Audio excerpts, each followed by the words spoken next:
Yo RX back with another breakdown of UFC 290 International Fight Week. Volkanovski versus Rodriguez. International Fight Week usually it's pretty good. We had a good card here. Underwhelming main event for such a big week. Should be John Jones against somebody, but what can you do? Great to see Volk back. Wow, you see Moreno and Pantoja, Whitaker, Bo, Robbie, fucking Turner, Hooker, Saaiman, Jack Della. A lot of great fighters on this card. A couple one-sided fights which kinda suck. But we still got some great prospects. Some fights that could be great. A legend retiring. And some big fights, especially the final three are very big fights because they involve titles and defending and earning a title shot. So, yeah, a pretty good card here. 14 fights. And, yeah. The press conference was very underwhelming. But what do you really expect between a bunch of people who don't talk shit? So, yeah. So, not much more to say. Please like, comment, sub 100 subs goal by the end of the year. And as always, unless I'm forgetting to say something like blah blah blah, talk about the curve, yeah, can't think of anything else to say besides let's talk about 14 fights for International Fight Week as we begin with the 5-fight early prelims, and we begin with a okay fight in the lightweight division, as we got Kamuela the Jauregui Kirk versus Esteban El Gringo Ribovics. A fine fight here to begin the night, and let's talk about Kamuela Kirk. Kirk is 1-1 in the UFC. In his UFC debut, he won against Makwan Americani. I think that was a robbery. I think Makwan won that. And then, in his last fight, over a year and a half ago almost, he got completely dominated by Damon Jackson and finished. In his two fights that I've seen of Kirk, I've not been impressed in the slightest. Again, I think he lost against Makwan, and again, I like Makwan, but Makwan's very not good. And then Damon Jackson, who's a very okay fighter, but he just dominated Kirk. And then if you look at outside the UFC, he's got a couple fights against known people. Kevin Kroom, that piece of shit. Billy Q, he lost to on Contender Series. Bruno Souza, I'm pretty sure was in the UFC. Yeah. So, a couple notable names. He didn't beat him. He beat Kroom, who's shitty. Kirk is okay. He's a wrestler. He's a wrestler. And he was able to hang on the ground with guys like Damon and Makwan for some time, but he just overall ain't very good. Gas tank ain't much. I think if I remember correctly, he gassed pretty bad against Damon in that second round. He definitely had the shittier gas tank in this fight, and I think he is the shittier striker. He is moving up from featherweight, and it's fine. He's not a big dude, 5'10". So, yeah, it would be an easy move up for him. Could be good. Put on a little bit of fucking muscle, probably, but that would not be the greatest thing, because, like I said, he does not have a fantastic gas tank. So, and against a guy like Esteban, a good gas tank's pretty needed, so sorry if that's loud. Sorry, I'm fixing my mic. Yeah, Kirk's just not very good, and maybe a move up can do well for him, especially a step down competition from guys like Damon and Billy Q, but I'm not really holding my breath, so, especially a year and a half layoff, need to knock off the rust. This could be a very bad night for Kamuela Kirk. So, to talk about his opponent, Esteban Ribovics. Hold on, I got there we go. Ribovics in the UFC is 0-1, coming off Contender Series, having a great performance on Contender Series, and then a pretty bad performance in the UFC. In his debut, he lost to Loic Razibov. That's not aging well. Loic looked really good in that fight, and then, like, 2 weeks ago, Loic got his ass handed to him by Mateusz Ribovics, so that's not aging too well for Esteban. But, Esteban seems like he was very unimpressive in that UFC debut. Terrible fucking takedown defense. Gas tank didn't look amazing. It looked like he was tired at point. His striking was sloppy, if I remember. Like, kid showed a lot of potential on the Contender Series, but he also did beat, like, not someone who's not great. I don't know, I think Esteban is a fine prospect, but to get dominated by Loic Razibov is not a great look. I know it was on short notice, and he actually was meant to fight Kirk. They really want to book this fight for some reason. But, meant to fight Kirk. Gets Loic, gets beat by Loic, and a big underdog also, so, I don't know, I think Ribovics is the better fighter in this fight for sure, but, he really needs to show up after a pretty bad debut against someone who's not very great in Loic Razibov, so, I think Esteban could get back on track here. It's a very favorable matchup against not a great fighter, but he better show up for this, so, yeah. The betting odds for his fight have Esteban and Ribovics minus 195 to plus 165. I'd move him down a little bit. I'd probably have Ribovics maybe a minus 170 to plus like 155. A smaller, I don't like him almost minus 200 after a pretty underwhelming debut. Yes, Kirk does suck in my opinion. And yes, this is his first fight in a year and a half at a new weight class. But Esteban, I just need to see something before I can say he should be a minus 195 favorite against due to hung on the ground with Makwan Americani. In a fight he should have lost. But still, he hung on the ground with Makwan, who might be shitty, but it's no joke on the ground. I don't know, and Kirk is, like I said, taking a step down from Jackson and Billy Q to Esteban, so see how this goes for him. Overall, in this fight, I am going to go Esteban Ribovics to get the win here. He should win. There's really not much to say. I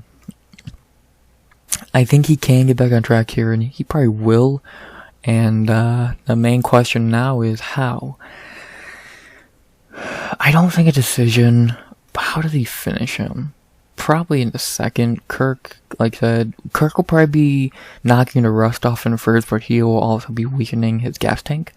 So, most likely, I could see him getting finished. Probably in the second before Ribovics gasses.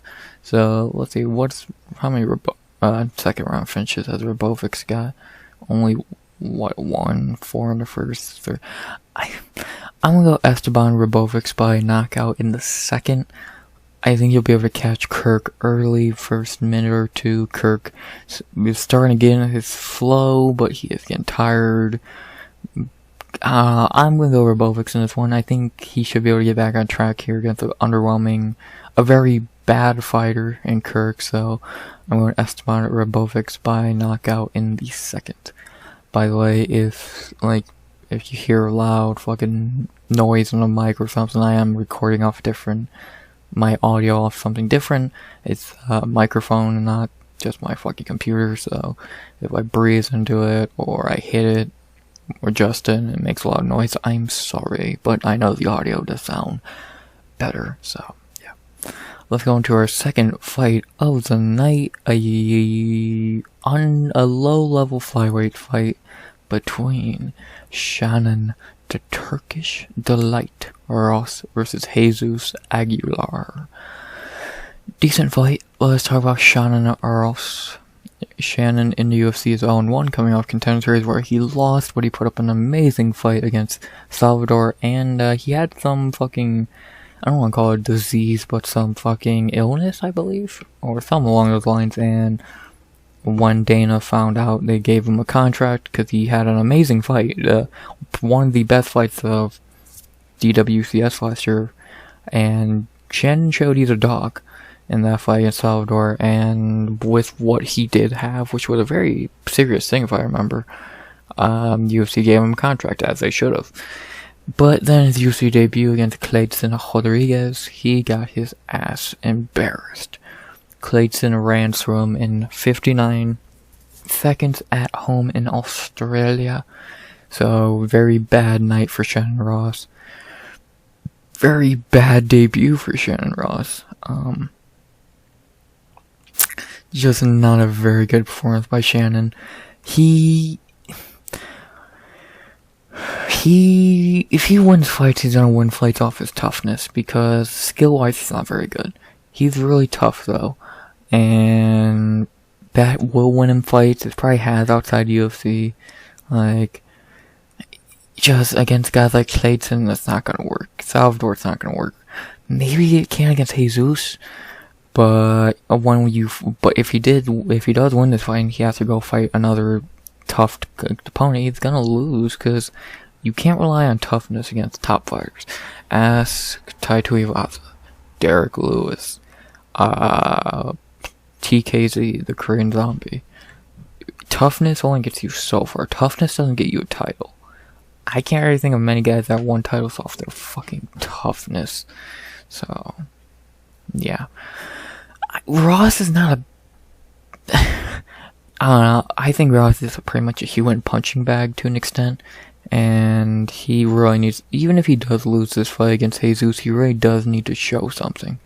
Because, again, very terrible debut. This is his second chance against a huge step down. But see how he does, man. He really needs to show up this fight. So, especially on a big card for the Australians, him, Crute, Whitaker, Volk. He really needs to show up. And, yeah. So, that's Shannon Ross, man. To talk about Jesus Aguilar, another DWCS guy. He actually won a DWCS. He's also on one UFC, coming off DWCS, as I said. He looked good on Contender Series, if I remember correctly. Got that third round submission against a dude he was picked to lose against. He looked alright. If I remember, he looked alright, got the contract. I think he probably should have. And in his UFC debut, they threw him to the Wolves, giving him Tatsuro Taira, who we will talk about in a little bit. And yeah, he lost, of course. I'm not even gonna say anything bad about it. You lost to Tatsuro Taira. What do I actually expect? Like, no one on earth actually thought he was gonna beat Tatsuro, and he didn't. So he kind of got fucked over in his debut, and he actually looked alright. He lasted almost to the end of the first against Taira. He didn't get completely ran through, but he still pretty much got ran through. I think Aguilar has some talent. I think he's more skilled than Ross overall. He is very short, shortest reach in the UFC, male-wise. Just a very tiny fighter. If they had a male atomweight weight class, he fucking might fight in it. I think Jesus has some potential, some talent, but against Taira, you really can't show that because you're fighting Tatsuro Taira. So, yeah, there's really not much you can do in that situation. What the fuck happened here? That's weird. Yeah. I think Jesus is good. He's decent on the feet. He's fine on the ground, if I remember. And, dude has potential, has talent, so. The betting odds for this fight have Jesus Aguilar minus 215 to plus 175. I would move Jesus down to maybe a 195, about what Ribovics was. He should win, but will he gas by Ross's toughness? Probably not. Will Ross be able to finish him? Probably not. Will Jesus finish Ross? High possibility. So Jesus should be a favorite, but I'm not a huge fan of him being minus 200.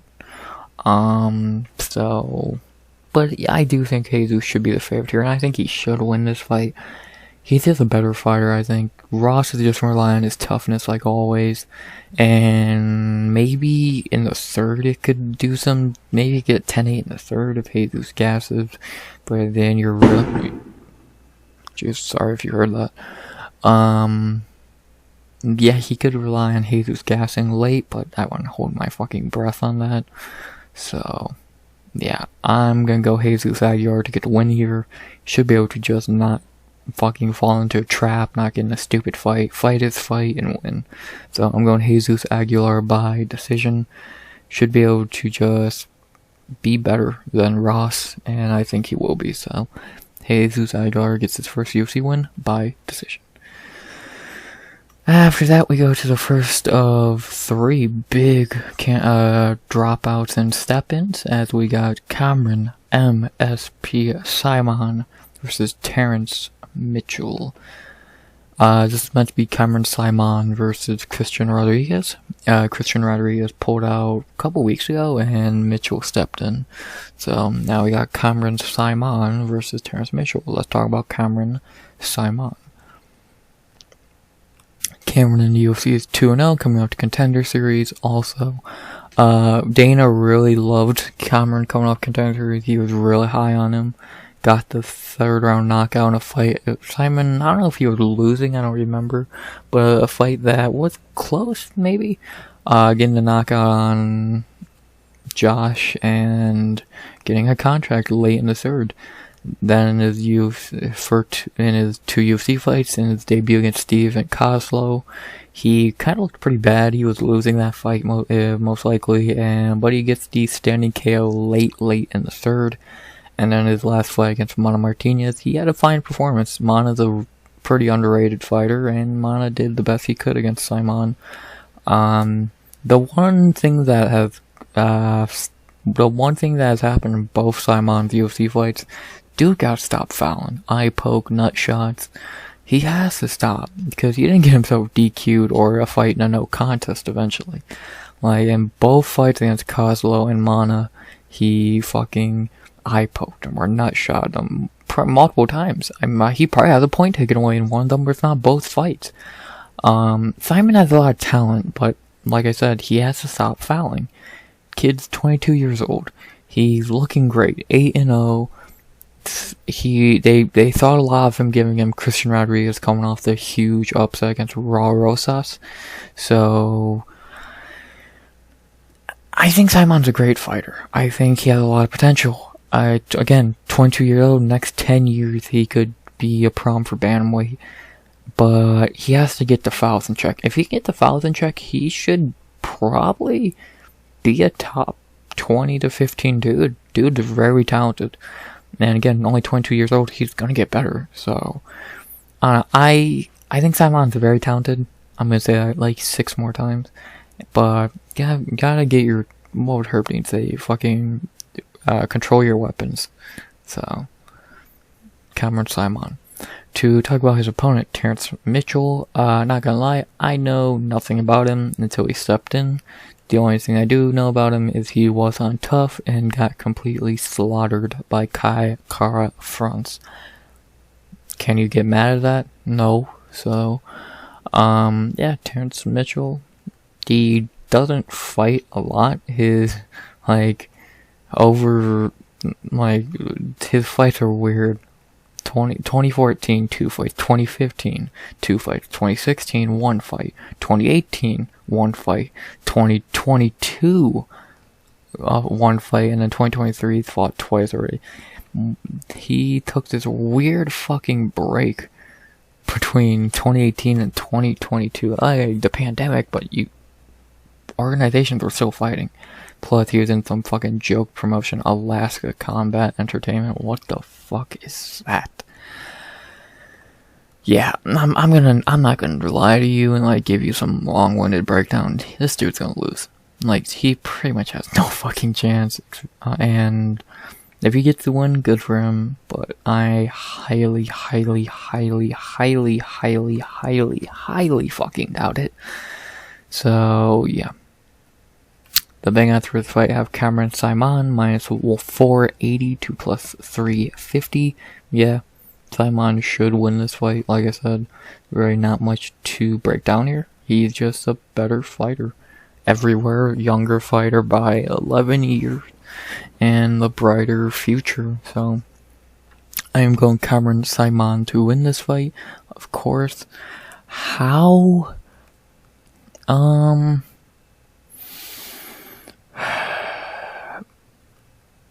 the fuck do they keep doing that? Probably if... Does he get a knockout? Fuck. I don't know. I'm not sure. I'm gonna have to really... I'm gonna say... Decision. Yeah, decision. I think... He could get the finish on Terrence, but... We'll see. I'm gonna go Cameron Saaiman by decision. But I'm gonna be really annoyed if he gets the finish, so... Yeah. Cameron Saaiman by decision. That may be changed by the time I put my picks in for the final time, so keep that in mind. After that, we head to light heavyweight for a fight that probably doesn't go 15 minutes. We got Vitor, my bad, Vitor Petrino versus Marcin Prachnio. Let's talk about Vitor Petrino.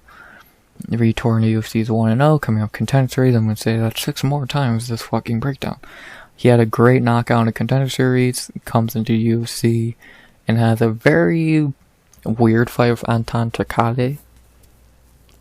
Like, he clearly won it, but it was a lot closer than it should have been. Anton's not the greatest fighter in the world. Dude's tough, but he's just not like this world beater.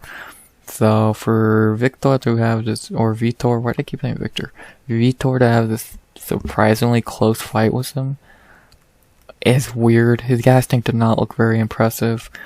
He's got good power, but yeah, he's very green still, you can tell. Only going into the 9th fight, I'm not shocked.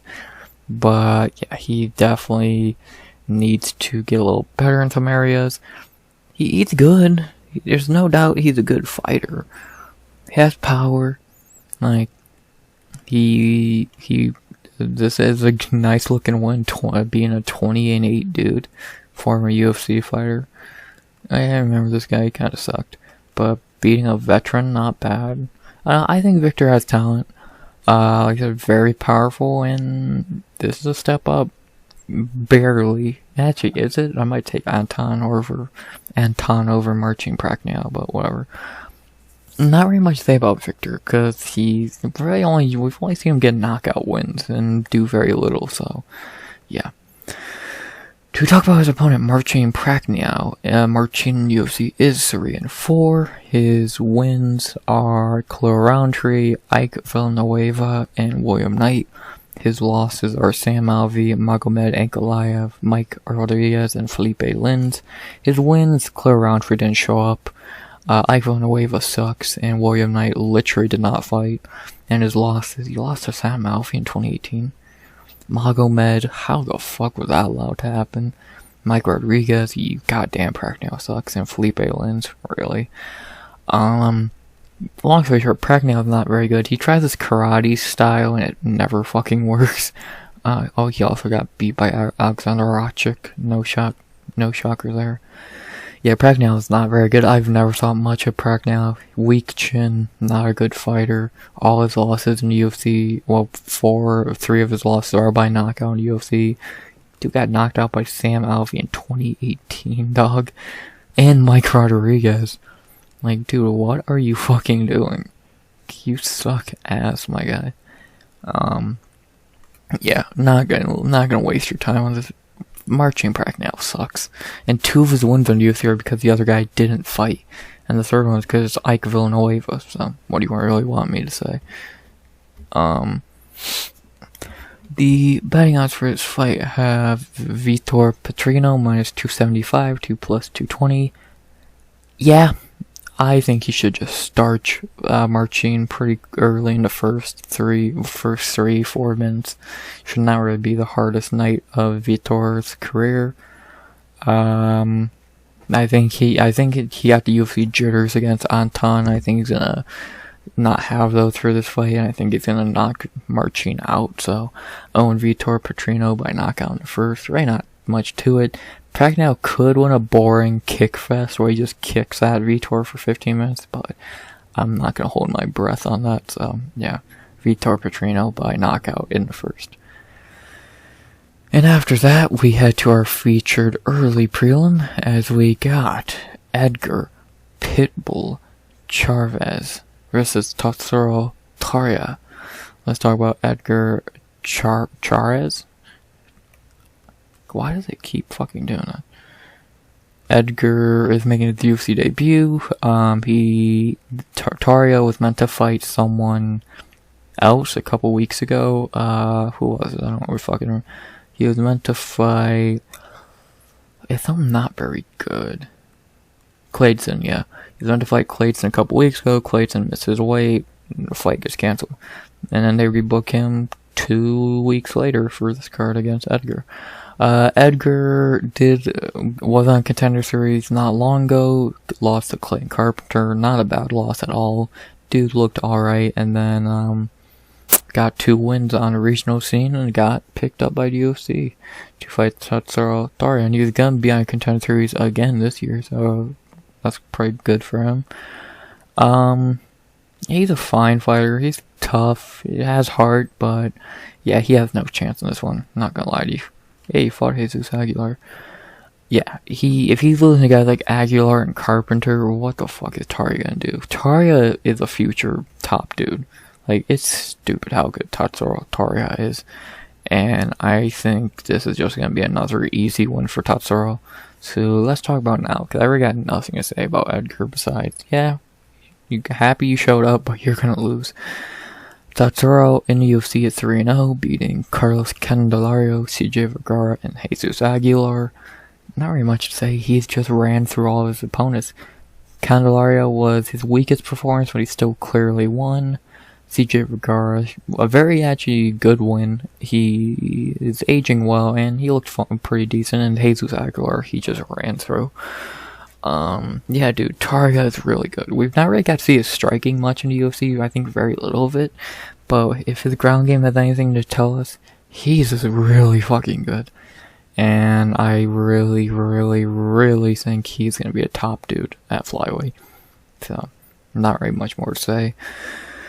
Tatsuro Taira is a -910 favorite to +600.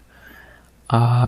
Do you really want me to say anything else? Taira's gonna win this fight. I'm going Tatsuro Taira by submission in the first. Should not really be a hard night for Tatsuro. I'm happy he's finally out of the apex. So, yeah, Tatsuro Taira by submission in the first.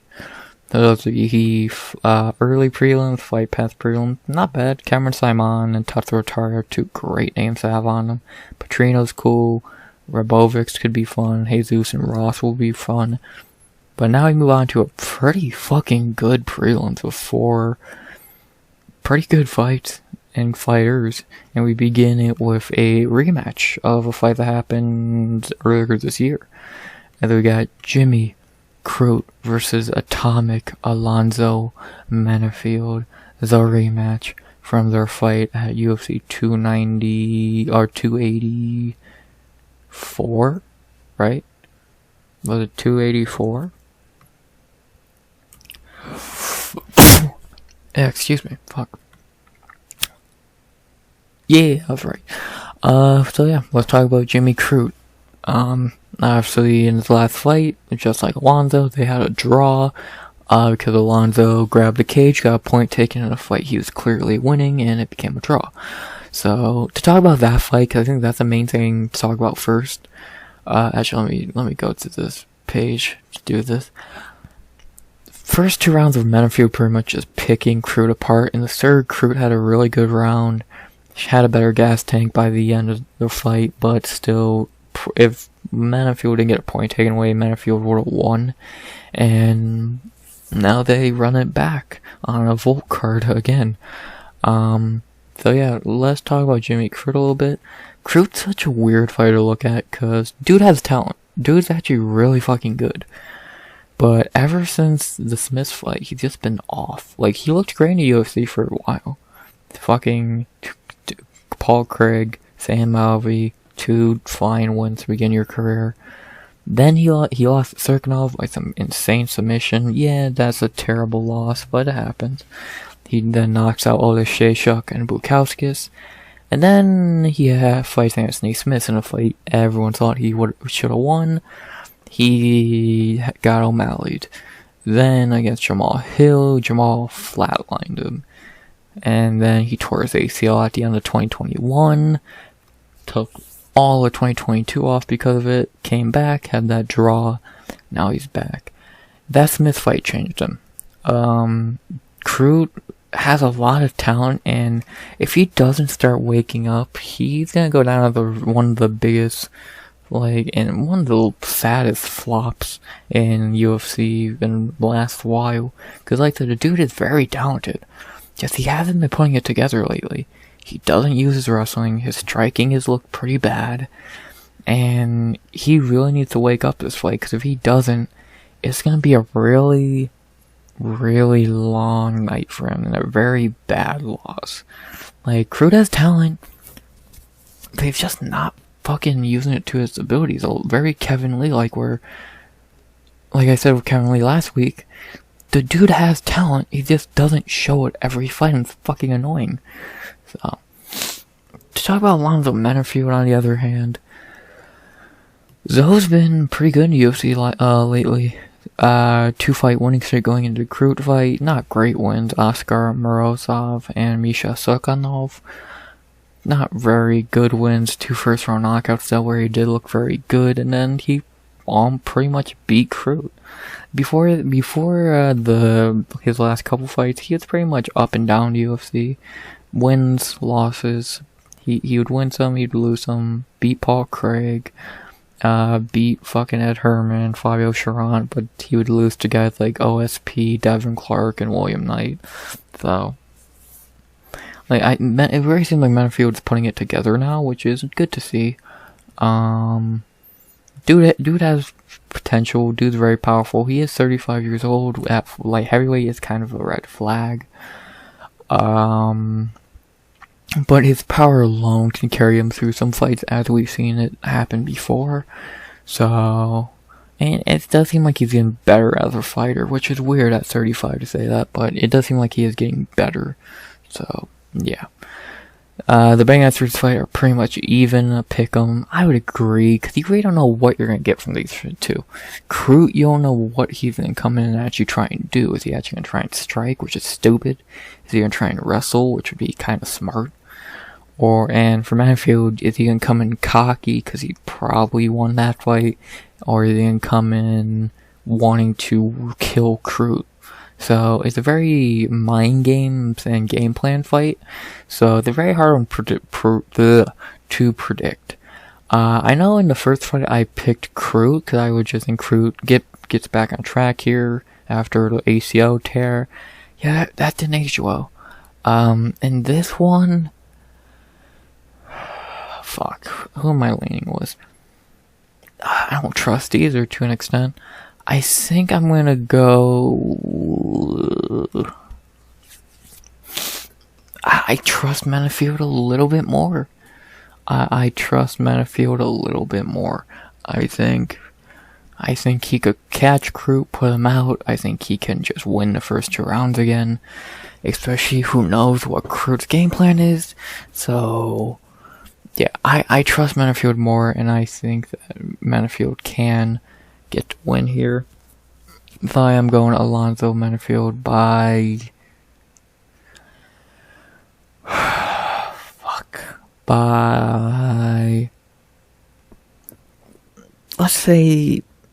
let's go knockout in the first. I think he puts this rivalry to bed.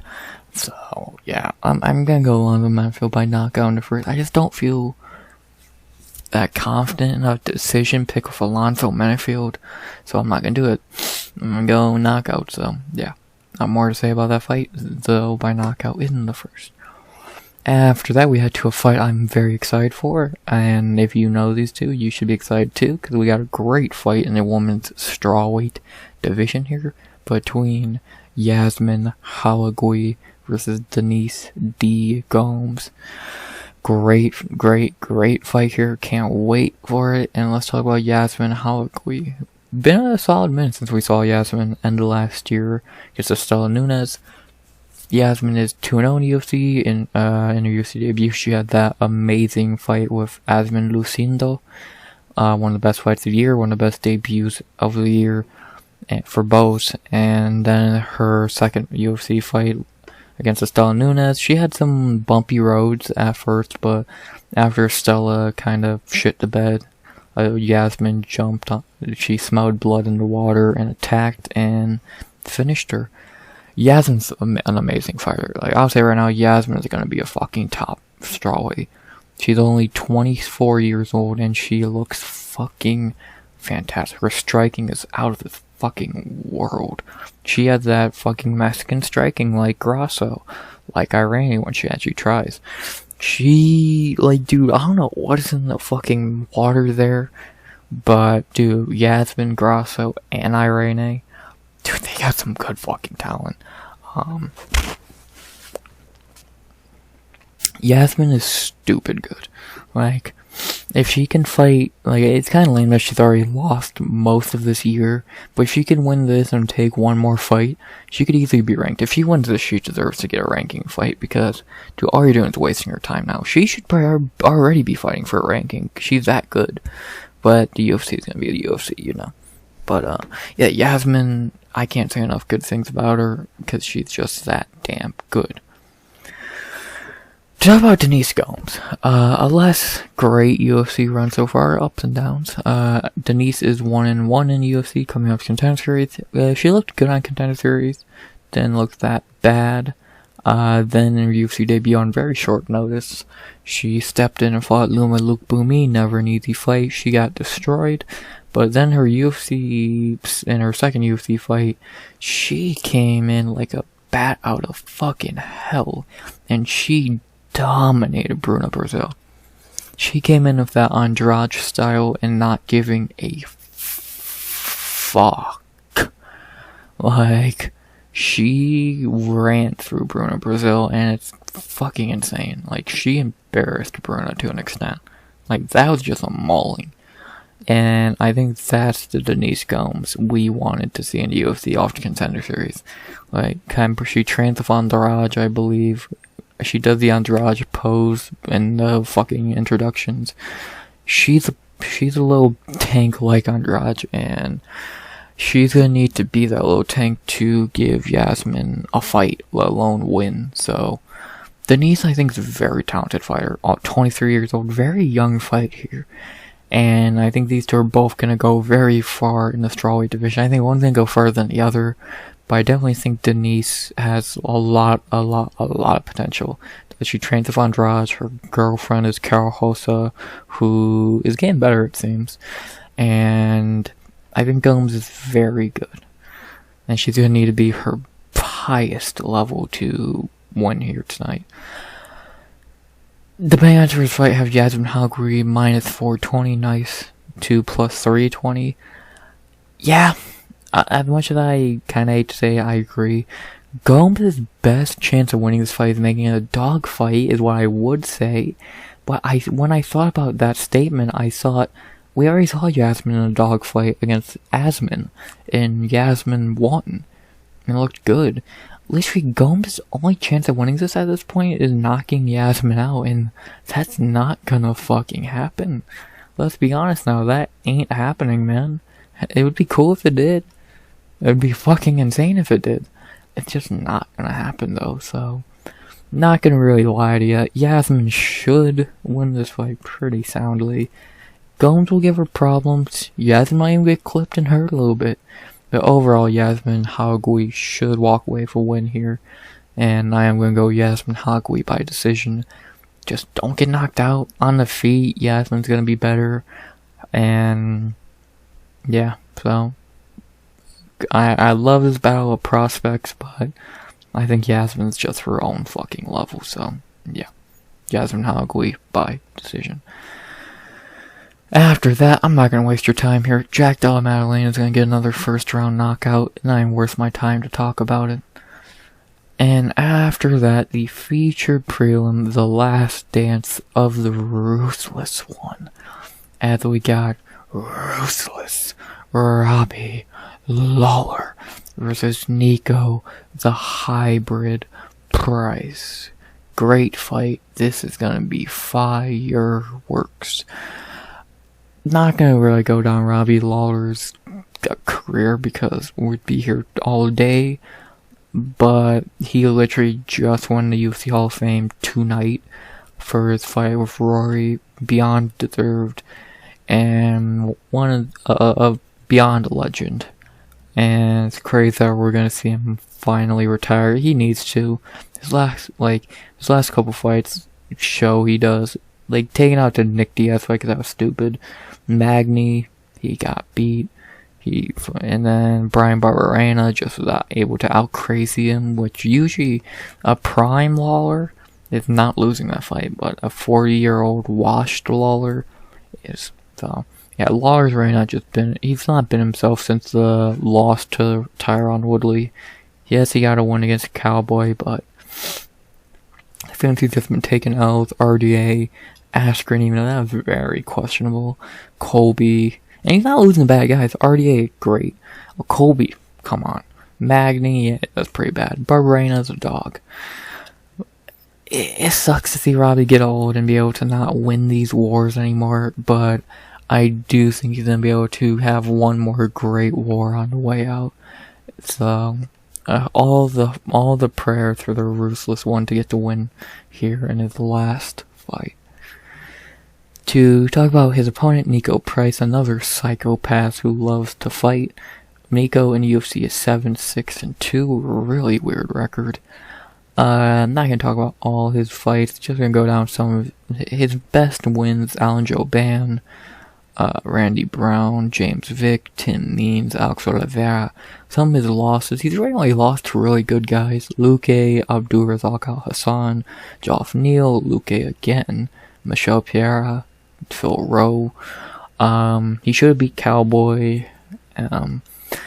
Long story short, Niko Price, he's just here to have a war. He's just here to have fun, have a war. In his last fight, he had a war with Phil Rowe that he did lose. He had a war with Michel Pierre. He had this is, like, of all the ones I've seen, this is my favorite Niko Price fights. This is just a fucking war. That front kick on James Vick, he just doesn't give a fuck. He's just gonna be Niko Price. He's kind of fallen off a little bit lately, like I said. Like, in his last 5 to be 1-3-1 really should be 2-3. Like, having a pretty close fight with a 2020 Cowboy ain't great, and Alex Oliveira ain't very good. Then Luque, that's whatever, not the worst loss in the world. Pereira is actually pretty good. Rowe is underrated. So, yeah, he's not losing to bad guys, but you can tell he's starting to slow down. I think these wars are starting to get to him pretty badly. And it kind of sucks to see because he is a super, super entertaining fighter, but you can't have wars forever. So, they catch up to you very quickly. Ask Robbie Lawler, he'll fucking tell you. So, yeah. The bands for this fight have Niko Price minus 260 to plus 210. Yeah, let's not lie to ourselves, of course. Niko Price is going to win this fight, and it's sad, but no matter what, I'm going to put my pick as Robbie Lawler. I know he's not going to win, but a legend retiring, you always got to pick the legend retiring. I picked Cal, let's see, what fighters went out? Like, we know were retiring, and I picked them. I don't even remember off the top of my head, but a legend retiring definitely has to pick him. And yeah, I gotta put my pick as Robbie Lawler. It would not feel right if I didn't. So, I'm going Robbie Lawler. I know he's not gonna win, but it'd be nice if he did get that 30th win and go out on top, ruthless one. So, I'm going Robbie Lawler to get the win. I'll put a decision. Probably not gonna happen, but I can dream. So, we all want Lawler to win. Let's hope he can do it, but I doubt it. So, Robbie, Lawler, let's get this W on the way out. Really great prelims. To have Cameron Saaiman, Tatsuro, Taira, Yazmin, Jauregui, Della, Maddalena, Robbie, Lawler, Niko, Price, all in the same prelims is insane. And this main card doesn't get any fucking less crazy. So, you want to talk about some fights? Let's talk about some more crazy fights. We be in the main card, not gonna waste your time. Bo Nickal's gonna win this. He's the lock of the night. He's the biggest favorite in UFC history for a reason. Bo knows, baby. Future champion. Next. Submission in the first. Come on. After that, we head to the first actual fight on the main card. And this one, I think, is pretty easy to pick also. But a little more to talk about here. As we got Dan, the Hangman Hooker, versus Jalen the Tarantula Turner. Let's talk about the Hangman a little bit. I'm not going to go through Dan's whole UFC career. We're going to be here for a while. I'll talk about the main fights I want to talk about, and it's this one, and this one. These wars have really changed him. Like, ever since his Poirier fight, he's not been the same. And this fight, god damn, that's such a beating. And this was a war too. But ever since this Dustin fight, one of the best fights of the year, it's just not been the same in the last 5. Chandler ran through him. He had a very underwhelming performance against Nazareth. Islam ran through him, but that would not changed even before the Dustin fight. Arnold Allen, a decision machine, knocked him out in 2.5 minutes. And then, yeah, he beat Claudio Puelles, but Claudio Puelles was fucking more focused on doing his Paul Craig impression than actually fighting, so... yeah. Hooker's not the same fighter. He's weaker. He's not as good. He's not as entertaining. But after 3 brutal fights on him, and probably more I'm not even speaking of, he just can't go at the same level he could. And sad to an extent, but again, like I said with Niko, Price, and Robbie Lawler, wars change you. Dude, this Dustin fight's fucking insane. This Edson fight, oh my god, one of the worst body beatings I've ever seen. And that Felder fight was a war. Like, and then, like I said, 2 wins or 3 in your last 5, and your 2 wins are unranked, pretty lightweights. I'll be honest, I don't think he should be ranked. I don't think he's a ranked level fighter. I think there's unranked fighters who are better. Let's see, who was it last week who looked, Grant Dawson's better. Like, I think their unranked lightweights better than Dan Hooker at this point in his career. Let's see, Drew Dober I think's better. Gurmand I think is better. Benoit is better. Ignacio Bahamondes. They're just better fighters than Hooker at this stage in his career, and he's only 33, but like, damage can fucking weaken you. In fight years, he's like 50. So it sucks to see Hooker get weaker, but he put on wars at least. To talk about his opponent, Jalen Turner. Jalen in UFC is 6-3. His wins, let's see. His main ones: Josh Kulabau, Brooke Weaver, Euros Medic, Jamie Malarkey, Brad Riddell. He loves to beat up Australians. His losses are Vicente Luque, Matt Favola, and Mateus Gamrot. I think he won that Gamrot fight, but super close fight. And he put up a great fight, hurting Gamrot multiple times, dropping him. Great performance by Turner, really made people open their eyes. If they didn't already know about Jalen's talent, from his 5-fight winning streak against guys like Jamie and Euros. Jalen's really fucking good. Lengthy as fuck, powerful as fuck, great submission game. His ground game is very weak, but if he could actually get a real ground game, I think, does he not train with like Hamza or some shit? Like, or who was he standing by? He's standing by a fighter in a weight class above him, and he made him, was it Michelle Pereira? I think. So, like, Jalen Turner's super talented, a dude who, if he gets the ground game, can easily be a top 10 dude. He's very good. Only 28 years old. And putting up a great performance against Mateusz Gamrot is no joke. Gamrot's a decent fighter. And I'm very impressed by that performance from Turner, even a loss in a very close fight. So, Turner's a beast. That's all I can say. And he's really growing into his own now.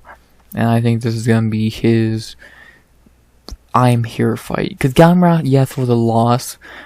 But people are not going to look at that as an I'm here fight because it's a loss. He's going to win this and show he's here. So, yeah.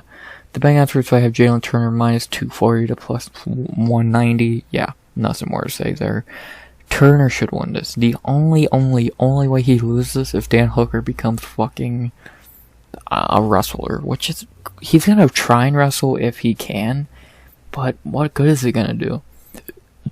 You'll probably get subbed on top, though. And Hooker ain't a fucking wrestler. He trains at CKB. Who the fuck the wrestler there? Strikers. Volk's a striker. Izzy can't wrestle. Allberg's a striker. Blood Diamond's a joke. Brad Riddell's not good. So your Red don't got no fucking wrestler. Unless I'm forgetting a great wrestler at CKB. They're just fucking, it's literally called City Kick. Kai's alright. But yeah, besides Kai, who's actually pretty decent on the ground, I guess, you got no fucking wrestlers to really train with. I'm guessing he brought people in, but who can you really bring in to match Jalen Turner and fucking a lightweight, no less, to match Jalen Turner's fucking fighting style? So, Turner could be a fucking welterweight, and I think it's going to be soon. Like, as he gets older, he's gonna move up in weight class, so. Yeah, who am I going with in this fight? I've already said I'm going Jalen Turner. Turner's gonna win this fight. It's really not much to say. I think he's gonna finish Dan in the first round. And I think he's either gonna knock Dan out or knock him down and sub him like he did to Riddell. I'm thinking Jalen Turner by knockout in the first. And then he cracks Dan's chin, sends him to the ground and pound, win. So, I'm going Jalen Turner by knockout in the first. Sorry, Dan, but just ain't it anymore, dog. Jalen Turner by knockout in the first. After that, not gonna waste time on this. Robert Whittaker is gonna beat the living fuck out of Dracos. Rob should be of the level of a favorite as Jack Della and Bo Nickal. He's not losing this fight. Dracos literally has one way of winning this fight. A knockout, which he ain't gonna get. So, I'm going Rob Whittaker to get the win here. And actually, I'm gonna give a crazy prediction. I'm going to say he finishes Dracos in the third round. Dracos is going to be Dracos, gassed as shit, and I think Rob's going to get a finish. So I'm going Robert the Reaper Whittaker to get his first finish in a long time, stopping a decision machine when it comes to winning. Sorry if that was loud. Decision machine. Whittaker is going to finally get a finish, so I'm going Robert Whittaker by TKO knockout in the third. Boom. After that, we head to the co-main event of the evening, the trilogy fight, even though it's 2-0 on one side, for the UFC flyweight title. I'm convinced the flyweight title fight's never allowed to not be a rematch of some sort, so, yeah. As we have the assassin baby, Brandon Moreno, versus Alexandre, the Cannonball Pantoja. Let's talk about Brandon Moreno. I'm not going to talk much about Moreno. We know what we're getting with Moreno. Yes, he's lost to Alexandre twice on Tough and then in the UFC. But I'm going to point out one big thing about the last fight of Alexandre. That should happen in 2018. Moreno's had 1, 2, 3, 4, 5, 6, 7, 8, 9, 10 fights since. And he's definitely gotten better. Moreno's gotten better. Just look at the Figgy quad trilogy. Great first fight. His best performance in the second fight. His worst performance in the third fight. And he looked okay in the fourth fight. Then to leave Figgy, he beat Kai twice. Finished Brandon Royval, but did get a shoulder injury. Went to a fucking split with Oscar Oskarov. And like, he's just, Moreno's really good. Like, I feel like people forget how good Moreno is, and I'll say this for Figgy too, because they've been in this boring quad trilogy forever. I'm happy it's finally over. Figgy going up to 35, Moreno now here. Thank God that shit's over. I never want to see those two in the same fucking arena again. But I think a reason Moreno had some underwhelming performances against Figgy is that he was even bored of fighting this motherfucker. Because I think he looked pretty decent against Kai. Yeah, he was losing the fight, but he was turning it on in the third and got the finish. Royval's no joke of a win, finishing him. Beating Kai the first time pretty dominantly, so... Like, and even before, like, he was a decent fighter before, yeah, not beating great competition, but still. Like, Moreno's really fucking good, and I think he's gonna show it to people who are counting him out in this fight. If he wins. I don't think it's some lock. I'll be honest, I think these odds are a little insane to an extent. To talk about Alexandre Pantoja, the very unknown fighter of the two, he's good. He's pretty good. He's had 1, 2, 3, 4, 5, 6, 7, 8 fights since the last one with Moreno. He's been fine. Losing to Figgy and Oscar, two guys Moreno beat or had a draw with. Interesting. And he's not really beaten, like, these two are good wins, but Royval was really off this night, and Manel Kopp, the first 3 fights Manel Kopp is weird. Knocking out Mesh now, who hasn't? Well, these two, who the fuck is this guy? And then Wilson Ray sucks. And Alex Perez is a bitch, so. Pantoja is good, fine striker, really good on the ground. I'll give him that much. He's really good on the ground. And one thing I noticed about Pantoja, so he beat Bram Moreno in round 1 at Tough. He beat Kai in round 2, and then lost to this motherfucker. Who the fuck is this? Pantoja. You beat Kai and Brandon and lose to this guy. What the fuck? I think Pantoja's a good fighter. Like I said, you don't want him. You don't want to be on the ground with him. And striking wise, he's fine. But I think Moreno's better. Pantoja is better on the ground, but on the feet, I think Moreno's better. And I think Moreno will be able to survive the ground. If Pantoja gets on the back, then it could be a wrap. But with it on the feet, I think Moreno's gonna be better, especially later in the fight. I think Moreno probably had the better gas tank. Pantoja did have gassed before in the 3-rounders, if I remember correctly. So he really needs to get an early finish or win the first 3 rounds and survive the last 2, because Moreno has a good gas tank. He can go all 5. We've seen him do it multiple times now. So I think Moreno is gonna retain here. I think the betting odds are wrong. Minus 205, Bram Moreno, no. I'd have Moreno minus 140 to plus 120. He should be a small favorite, but not minus 200. Like we still gotta remember, he has lost to Pantoja dominantly twice. Let's not forget that. Even if it was in 2018, 5 years ago, I think it's still something to be talked about. So, I don't know how a guy can be minus 200. I disagree with those odds pretty heavily. I'm interested to see this. That's interesting. A lot of people are high on Pantoja. I get it. Pantoja's good, but I don't see him being a champion. By the way, would anyone give a fuck if he was champion? And because the winner of this is going to fight Brandon Royval. I know who I'd rather see fight Brandon Royval for a title. It's not this guy. So, I think Pantoja is good. Could he get the upset here? Yes. He could definitely sub Brandon. He's not going to knock him out as Bram Moreno. But could Pantoja get the win? Yes. So, I'll say that much, but I am going to go Bram Moreno to retain his belt and to get revenge on Pantoja. So, I'm going Bram Moreno by decision. Will I be worried when it hits the mat? Yes, but on the feet, I think Moreno will be able to be better, and I think he will get the win. So, I'm going Brandon Moreno by decision. And to end the night, the best fighter in the world is back to defend his UFC Featherweight Championship against a dangerous Mexican. As we got Alexander the Great Volkanovski versus Yair El Pantera Rodriguez. I'm trying to debate if I actually want to give you a serious breakdown of what I actually think. I'm gonna say what I actually think. A pissed off Alexander Volkanovski after that bullshit loss to Islam. He won that fight. I'll die on that hill. Is going to beat the living fuck out of Yair. It's gonna be as bad as the T-City fight. He might finish Yair. No, to be honest. If it goes to decision, I will not be shocked if it's a 50-42 or a 49-43. Some shit. Volk's going to be pissed off and wanting to fucking kill someone. I think he's gonna do it. I think he's gonna run through Yair. Yair's good. Yair's dangerous. But let's be honest, do you really, really see him getting a lucky shot on Volk? No.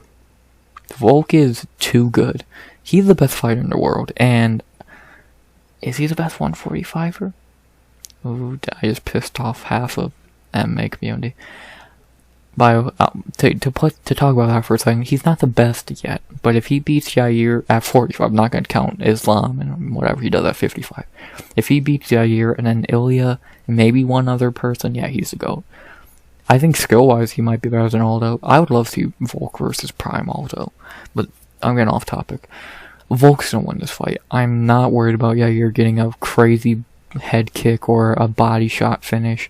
Volk is too smart. Even if he is pissed off, as I think he will be, he's still smart. So, I think Volk's going to retain his bout here. I've never looked at this fight. I keep seeing people online say, Yair could give him problems. You're counting out Yair, he can get the win. I don't see it, man. If you're really relying on Alexander Volkanovski to lose to Yair Rodriguez by crazy lucky shot, that's fucking stupid. Could it happen? Of course, Leon Edwards. All I'll say. But I don't see it. If it happens, fine, I'm a dumbass, you're all a genius. I just don't see it. I just don't see it. Volk's better everywhere. Kicks are the only thing Yair's better. And tough, no, maybe. I don't see it. And talk about the ground, Yair's good on the ground, but is he really gonna sub? If T said he couldn't sub Volk in that guillotine, what the fuck's Yair gonna do? Volk's just gonna throw him aside. So, I think Volk's going to get a decision win here, a brutal decision win. Maybe the first 2-3 rounds are fun, but I think by 4 and 5, it's gonna start getting hard to watch. So, maybe Volk even finishes them, but I doubt it. So, I'm going in Alexander Volkanovski to retain his bout by decision. And we all know he's gonna fight the winner of Charles Islam too, so yeah. And by something else I want to say, people are forgetting out his last 2 fights are beating Islam and 50-45ing Max Holloway. He's gonna do just fine against Yair, in my opinion. By the way, Max beat Yair, so I'm going Alexander Volkanovski by domination decision. So, boom, that's the card, 14 fights, only about an hour and 3, pretty quick breakdown. And to go over my picks one last time, Esteban Ribovics by knockout in the second, Jesus Aguilar by decision, Cameron Saaiman by decision, maybe, Vitor Petrino by knockout in the first, Tatsuro Taira by submission in the first, Alonzo Menifield by knockout in the first, maybe, Yazmin Jauregui by decision, Della Maddalena by knockout in the first. Ruthless Robbie Lawler goes out on a W, not really, but I can hope. Nickal, not a lock of the night, by submission in the first. Jalen Turner by knockout in the first. Robert Whitaker by knockout in the third. Brendan Moreno, and still by decision. Alexander Volkanovski, and still pound for pound #1 best fighter in the world. He's better than Jones right now, by decision. There you go. Great card. Like just to name off the names on this card. I already did this for prelim, but do it one more time. Saaiman, Taira, Crute, Menifield, Yazmin, Della Maddalena, Lawler, Niko, Nickal, Turner, Hooker, Whitaker, Moreno, Pantoja, Yair, Volk. All the international flavor you need. I'm excited for this card. I think it's going to be really entertaining. 14 fights, International Fight Week, T-Mobile crowd's going to be hot. I still think it's a weak main event for such a big occasion. I would love to see Jones versus Stipe or Pavlovich, but can't always get what you want. We still got a pretty fun fight night of fights, not fight night, but fun night of fights. And yeah, fun way to spend the weekend after a fun 4th of July. I hope everyone enjoyed their 4th of July, by the way. I forgot to say that in my recap, my bad. And yeah, you'll hear from me again Sunday 1 p.m. EST for a recap of this card. And then you'll hear from me next Friday at 1 p.m. EST for a breakdown of UFC Vegas 77, Home versus Bueno Silva, a dog shit card. Kill me. But sorry if that was loud. By the way, I hope this audio doesn't sound too bad. I usually record through my computer, but I just got a new computer and now I'm recording through my headset because it actually sounds pretty good now. Now I hope it wasn't too distracting. I'll listen over it and hope it doesn't sound bad. So I try to give you the best I can do. I know these videos still suck ass, but I try. But enough of me rambling. Hope you enjoyed the video. Like, comment, sub, 100 subs go by the end of the year. Tell me your picks, whatever you want to say in the comments. And as always, RX.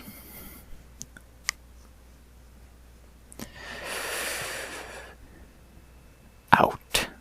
Bow. Nose.